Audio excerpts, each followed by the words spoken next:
let's talk about nutrition. Like all of the other lifestyle things that impact our performance, nutrition is one that I feel like a lot of athletes tend to put in like a separate box, right? So like you have this is what I'm eating, this is how I'm performing. They are in no way or shape related.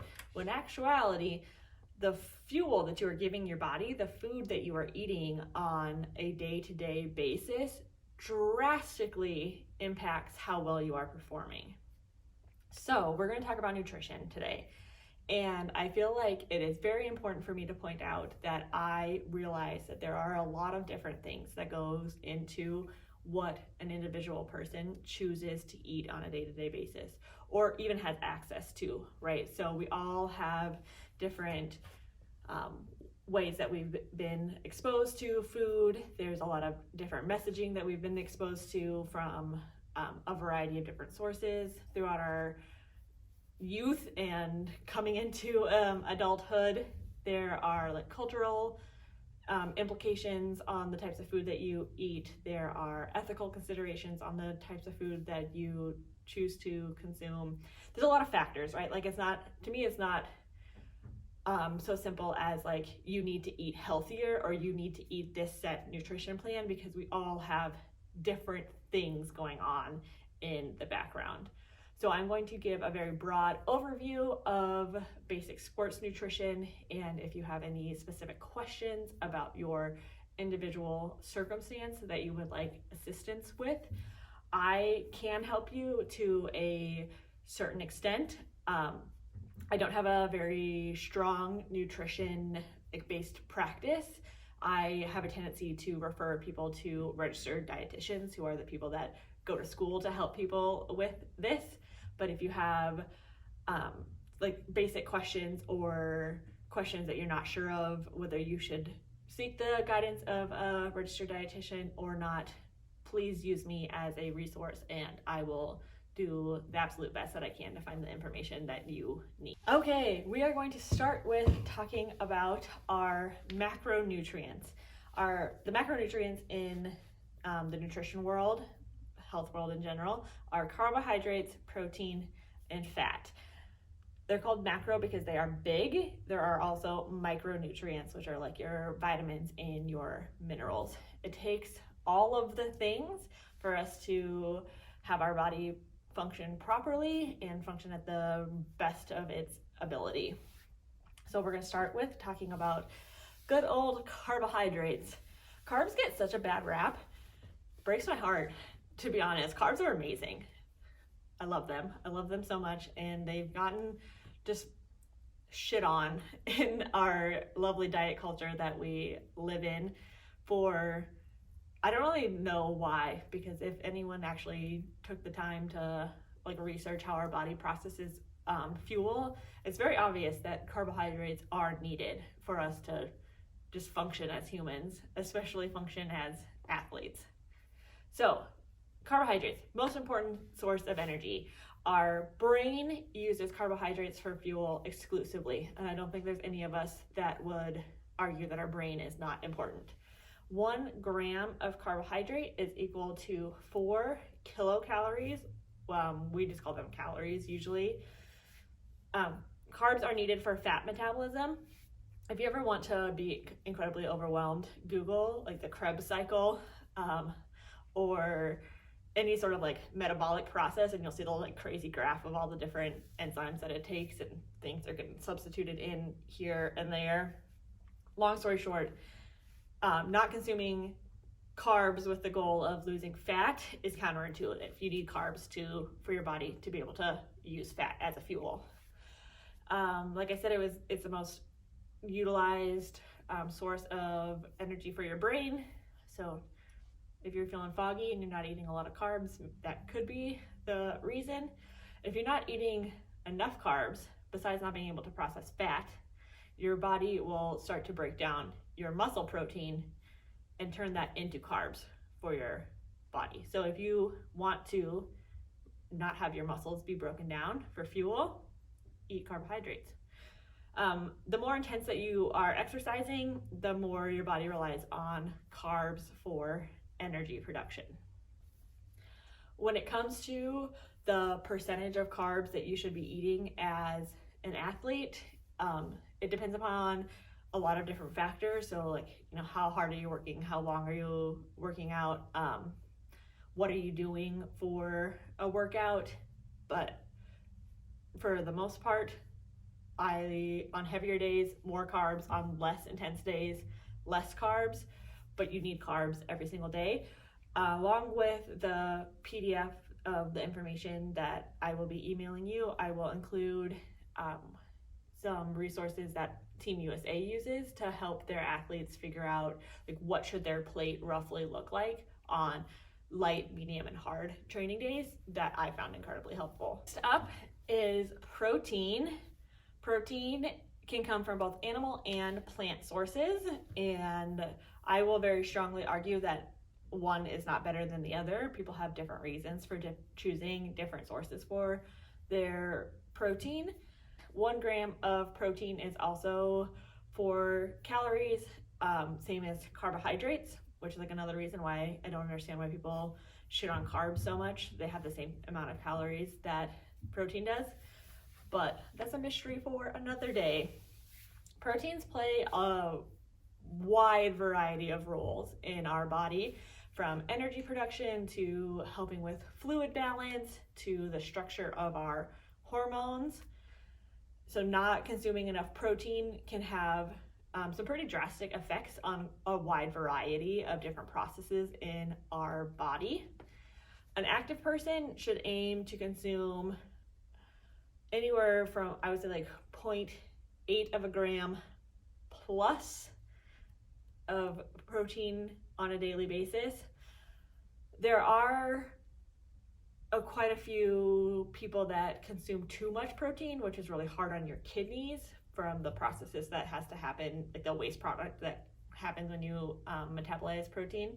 So I like to advise the people that I work with to aim for like right around 1 gram of protein per pound of body weight. So if you weigh 200 pounds, you should be aiming to get right around 200 grams of protein in daily. Like I previously said, higher level athletes may need to eat slightly more, but if you are one of those people that are looking for like peak performance because you're wanting to perform in the Olympics or do something incredibly challenging with your body, I'm going to highly recommend that you work with a registered dietitian so that you can have your performance and your nutrition be on point. But for the rest of us that are mere mortal athletes that aren't trying to have some like really high intensity goal with our bodies, 0.8 to 1 gram a day is a really good range for us to be in. We can't talk about protein if we don't talk about protein for our vegan and vegetarian friends. I'm sure you are so tired of the question, but how do you get enough protein? So I don't want to go down that rabbit hole anymore. Where I want to provide some education, if you aren't aware, is that plant-based foods have different building blocks of proteins that are called amino acids. So animal products are a complete protein.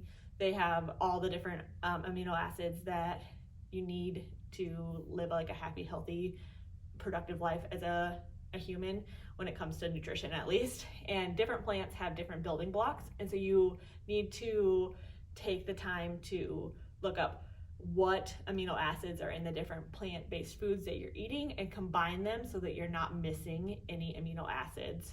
So my favorite combination for a plant-based like complete protein is white rice and black beans.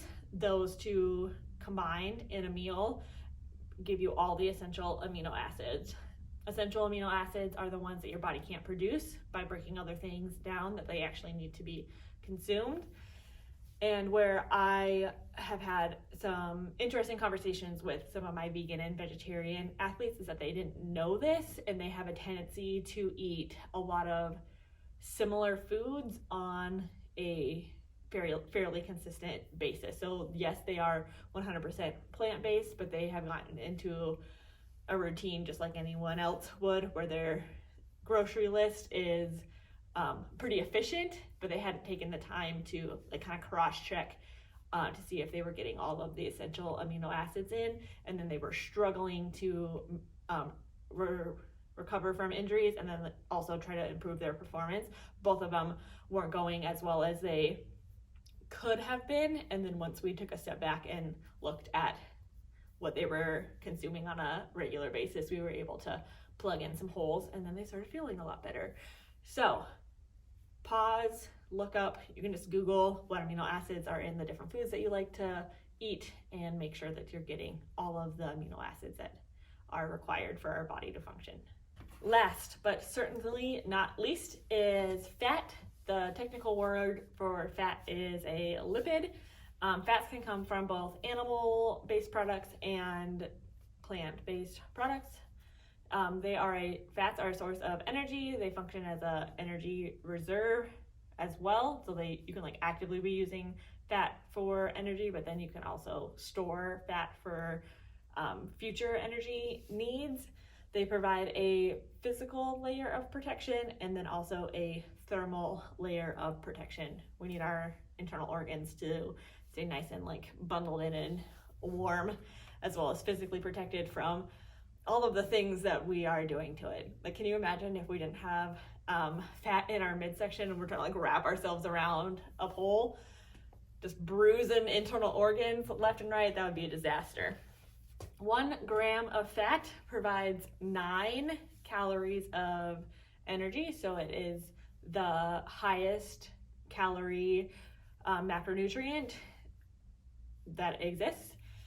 There are 4 different types of fats that all have to deal with their biochemistry structure, and I don't want to bore you with a biochem lecture.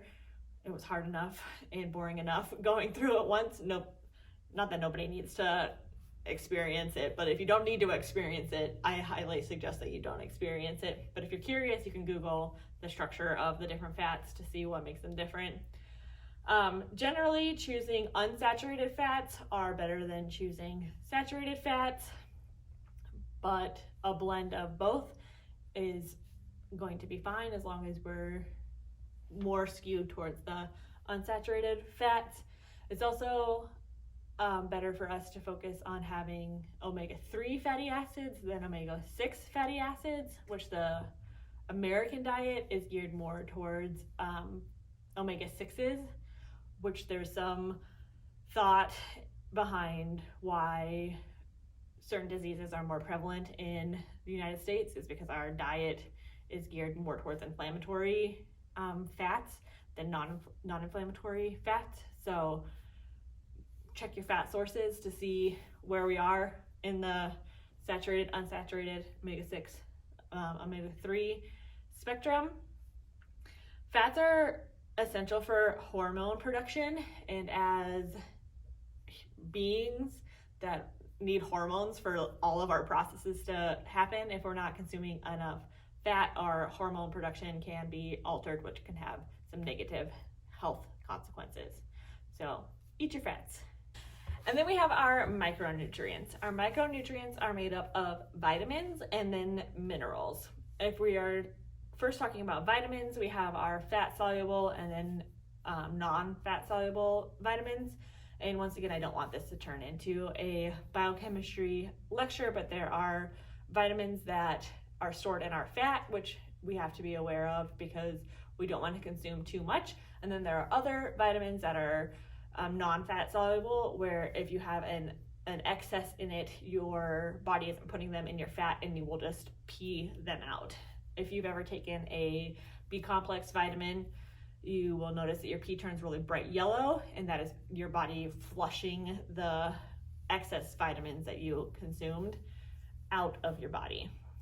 Our minerals are things like zinc, magnesium, calcium, iron, copper, things like that we need small amounts for in order for like our blood to be healthy, different enzymes to happen and boom, things breaking down, stuff like that. All of them can be consumed in adequate amounts for the most part by just eating a healthy, varied diet. There are a few that we have a tendency to be deficient in. I'm not going to say any of them because there are medications that can interact with different vitamins and different things that people could have going on that if you were to take a supplement that could negatively impact your health, and that's the last thing I want to do. If you are wondering if you are deficient in any vitamins, you can get a blood panel done. So go and have your blood drawn and they'll process it to tell you if you are deficient in anything. Where it is important is that they're not knowing if you're deficient in these vitamins can impact your performance. So if you are anemic, it's going to be really hard for you to perform as well as if you weren't deficient in iron. So if you are putting all of the other different pieces together and you feel like you're eating fairly well, but there's just something that like doesn't feel right, I highly recommend that you go get routine blood work done so that you can find out if you need to be supplementing with anything. And for the $1 million question that I'm sure you're wondering by now is, should you be tracking your macros and your micros on a regular basis? This is a pretty heated question, and heated meaning people have like very strong feelings, both for yes and both for no. I tend to gear towards the no. Not tracking it can also mean that you're missing some things that you would be aware of if you were tracking it. So it's kind of like a double-edged sword where there's perks to doing it and then there's negatives to doing it. I can give you some resources if you are someone that wants to be able to know, like, are you meeting your macro and micronutrient goals on a regular basis, but I'm not going to suggest or emphasize that you track your macros for this program. And if you, once again, need help with figuring out what you should be eating to help optimize your performance, I am more than willing to sit down with you and develop a very basic nutrition plan. But if you have very specific questions or you have any other like underlying conditions or diseases that impact your metabolism or your mindset around food, I'm going to recommend that you work with a professional that is an expert in helping people with these concerns. Let me know if you have any questions or if you would like me to send you the resources that I have for tracking your macros. In regards to nutrition and macro counting, micronutrient tracking, all of that good jazz, what I think is more important for us to focus on is, are you eating enough calories throughout the day? And I realize that this can sound kind of confusing because you're like, how do I know if I'm eating enough calories or not eating enough calories throughout the day if I'm not tracking what I'm eating? But we can work through that if that's something that you're struggling with. I have a few tricks and techniques that I use that doesn't have me like obsessively counting my calories, but making sure that I eat enough on average throughout the day. A lot of people undereat, and that drastically impacts your performance and your health long term. The number like 1,200 for calories gets thrown around a lot, like, oh, you should eat 1,200 calories. That is like of the number of calories that a 2-year-old should be eating, like a 2 to like 3-4-year-old should be eating. I'm going to send you in the PDF an equation that you can use to figure out your basal metabolic rate, which is the number of calories that you would need to be eating if you were not moving throughout the day. So like if you were in a coma, the number of calories that the hospital would like be giving into your body to keep you alive and all of your body processes happening like they're supposed to. But since we're not in a coma, we are actively moving throughout the day, we are actively training, we need to eat more than our basal metabolic rate to give our body the fuel that it needs for the activities that we're asking it to do. A lot of times those like generic recommendations for nutrition have us under our basal metabolic rate, meaning that we're not even eating enough calories. that we would need if we were in a coma. So it's like no wonder why there's like hormone issues, there's people having weight issues, because if we're in a state of starvation, our body will hold on to everything just because like it's starving, and it's unhealthy long term. It is super detrimental to both our physical and our mental health to be consistently under consuming calories. So make sure that you're eating enough throughout the day to support your body and what you're asking your body to do for you. Food is fuel. It is needed. It is amazing. Love your body. Give it what it needs.